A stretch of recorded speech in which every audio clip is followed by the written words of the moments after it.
స్వామీజీ దృష్టిలో ఏమైంది? ఇప్పుడు వారు ఏమంటున్నారు?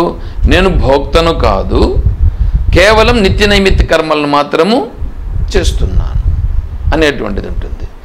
అయితే ఇప్పుడు ఇక్కడ ఏమంటున్నాం? నేను భోక్తను కాదు, కరెక్టే, బాగానే ఉంది. అయితే కర్తను అంటే మీ నిత్య కర్మలు నైమిత్తిక కర్మలు చేయాలి, ఓకే, చేస్తున్నాను. నేను భోక్తను కాదు కదా, దీని నుంచి వచ్చేటువంటి ఫలం వస్తూ ఉంది కదా, దీనిని అనుభవిస్తున్నది ఎవరు? చూడండి, ఎవరు? ఒకటి.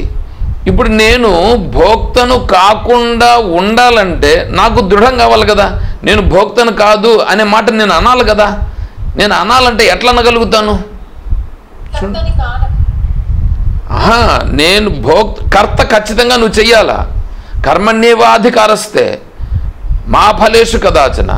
ఫలమును కోరకూడదు, కర్త మాత్రం కావాలా. కర్మను మాత్రం చెయ్యాలి. అక్కడ కర్మను చెయ్యాలి, నువ్వు కర్తగా ఉండాలి, కర్త కూడా కాకుండా పోవాలి మళ్ళీ చివరికి. ఇప్పుడు ఇది కదా మన యొక్క లక్ష్యమై ఉంది. అందుకే భగవద్గీత 12వ అధ్యాయం ఇక్కడి నుంచి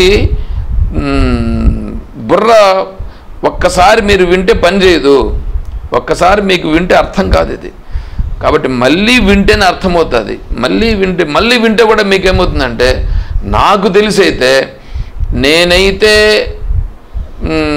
కరెక్ట్గా లైన్లో చెప్తున్నా నేను, కానీ దాన్ని మీరు ఏం చేయాలంటే మీరు అర్థం చేసుకుంటూ మీరు మళ్ళీ అర్థం చేసుకున్నది కరెక్టేనా అనేటువంటి దాన్ని మీరు ఒకసారి టెస్ట్ చేసుకుంటే కూడా బాగుంటుందని నేను అనుకుంటా.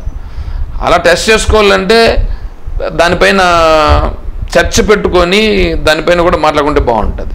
సరే, మనం ఏం చేస్తామంటే ఇప్పుడు కర్త భోక్త కాదు అని అనుకుంటున్నాం కదా, మీరు ఇదంతా చేయండి. ఈరోజు మండే, సండేకి ఇదే పెట్టుకుందాం.